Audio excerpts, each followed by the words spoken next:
नमस्कार दोस्तों, मैं हूं प्रदीप डबास और आज का सवाल बेहद सीधा है। क्या बिहार की राजनीति में अब शर्म का नया चेहरा दिख रहा है? जो कभी बिहार के मसीहा कहे जाते थे, जिनकी राजनीति ने दशकों तक सूबे की सियासत को दिशा दी, आज उन्हीं लालू यादव की तस्वीरें आरजेडी के पोस्टरों से गायब क्यों है?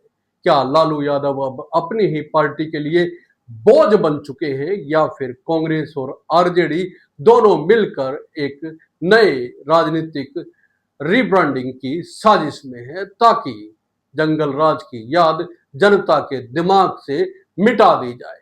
प्रधानमंत्री नरेंद्र मोदी ने कटिहार की रैली में ये सवाल उठाया। जो नेता कभी बिहार में जंगल राज लेकर आए, जो खुद को जनता का नेता बताते हैं, उनकी तस्वीर अब पोस्टरों से गायब है। क्या वाकई इतना डर है कि लालू का नाम लेना भी राजनीतिक नुकसान साबित हो सकता है?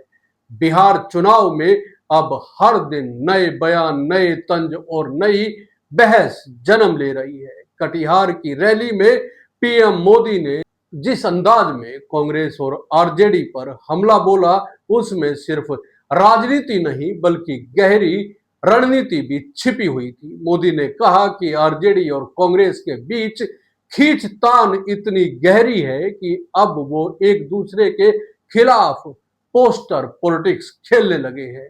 उन्होंने तंज कसते हुए कहा कि आरजेडी कांग्रेस के पोस्टरों में जो कई साल तक बिहार के मुख्यमंत्री रहे, उनकी तस्वीर अब या तो गायब है या किसी कोने में इतनी छोटी कर दी गई है कि देखने के लिए दूरबीन चाहिए। ये बयान सिर्फ लालू यादव पर नहीं था बल्कि उस पूरी राजनीति पे था जो आज वोट बैंक की सौदेबाजी में बदल चुकी है। कांग्रेस चाहती है कि आरजेडी कमजोर हो ताकि उसका वोट बैंक कांग्रेस की झोली में गिर जाए, और आरजेडी चाहती है कि कांग्रेस बस गठबंधन में नाम के लिए रहे, लेकिन असली कमान सिर्फ तेजस्वी के हाथ में। अब आप ही बताइए दोस्तों, अगर परिवार की विरासत पर गर्व है तो लालू यादव की तस्वीरों से डर क्यों लग रहा है? क्या ये नया आरजेडी उस पुराने लालू युग से खुद को अलग दिखाने की कोशिश में है, या फिर जनता की याददाश्त में जंगल राज का शब्द मिटाने का एक राजनीतिक प्रयोग इसे कहा जाएगा? पीएम मोदी ने आरोप लगाया कि कांग्रेस जानबूझकर बिहारियों का अपमान कर रही है ताकि जनता आरजेडी से नाराज हो जाए और कांग्रेस को फायदा मिले।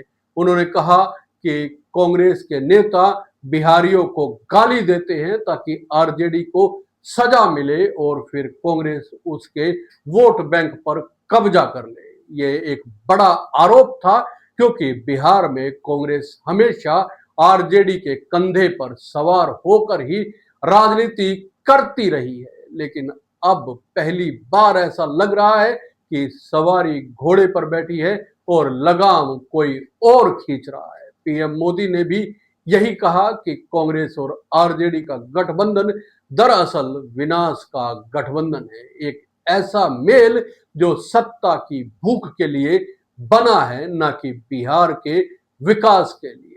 अब जरा तस्वीर के दूसरे पहलू पर नजर डालते हैं। वैशाली में कांग्रेस अध्यक्ष मल्लिकार्जुन खड़गे ने भी पीएम मोदी और नीतीश कुमार पर जमकर निशाना साधा। उन्होंने कहा कि नीतीश कुमार ने जेपी लोहिया और कर्पूरी ठाकुर के सिद्धांतों को भुला दिया है और बीजेपी की गोद में बैठकर सत्ता में बने रहना ही उनका मकसद बन गया है। खड़गे ने यह भी कहा कि बीजेपी नीतीश की सरकार 70,000 करोड़ के घोटाले में डूबी है, लेकिन मोदी जी चुप है और फिर वही पुराना तीर।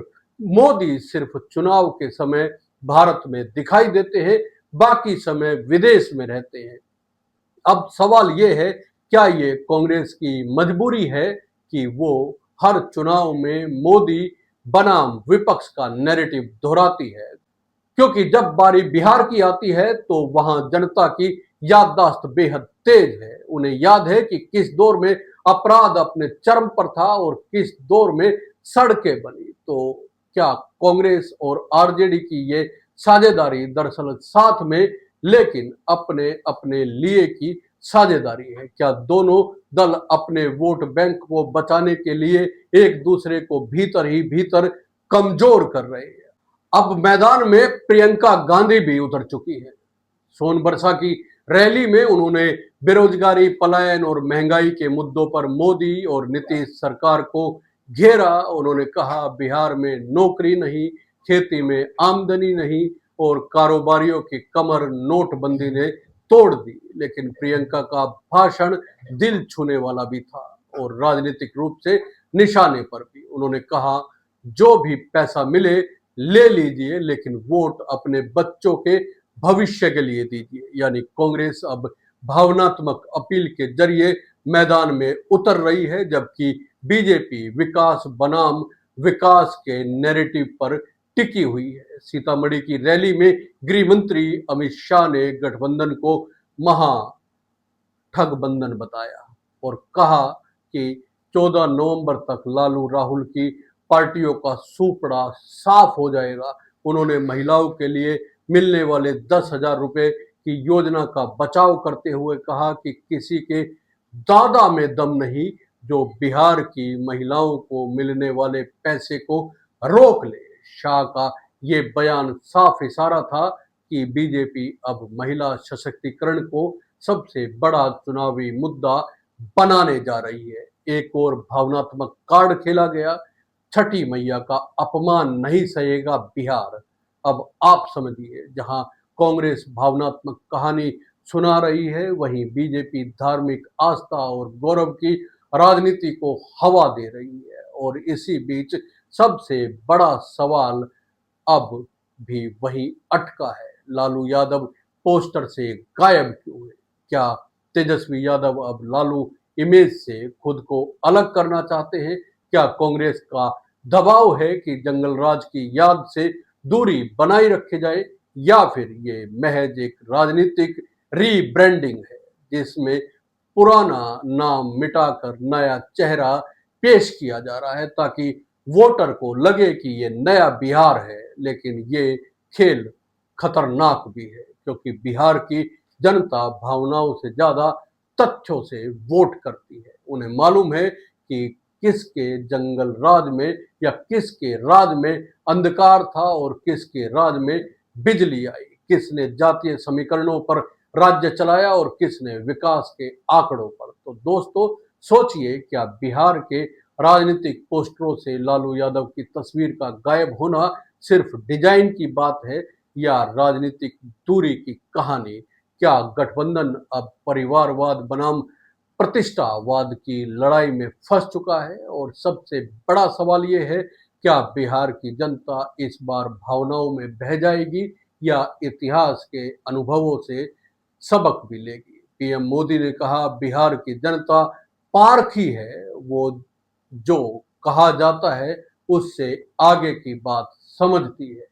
शायद यही वजह है कि आज हर पार्टी वोटर को भावना और भय के बीच झुलाने की कोशिश कर रही है। बीजेपी कहती है विकास चाहिए, जंगल राज नहीं। कांग्रेस कहती है बदलाव चाहिए, बेरोजगारी नहीं। और आरजेडी कहती है नई पीढ़ी का नेतृत्व चाहिए, पुरानी गलतियों से आगे बढ़ने का वक्त है। लेकिन बिहार की जनता जानती है कि असली मुद्दा अब भी वही है, रोजगार, शिक्षा, अपराध और विकास। और इन चारों सवालों का जवाब किसी पोस्टर में नहीं बल्कि ईवीएम के बटन में ही छिपा है। तो दोस्तों, अब बारी आपकी है। आप क्या सोचते हैं? क्या बिहार की राजनीति में लालू यादव की छवि को छुपाने से आरजेडी आगे बढ़ेगी या जनता इसे विश्वासघात मानेगी? क्या कांग्रेस और आरजेडी का गठबंधन टिकेगा या चुनाव के बाद गालियों का दौर शुरू होगा, जैसा मोदी ने दावा किया? कमेंट सेक्शन में बताइए अपनी राय। वीडियो पसंद आया है तो लाइक और शेयर करना ना भूलें और चैनल को सब्सक्राइब जरूर करें। जय हिंद, नमस्कार दोस्तों।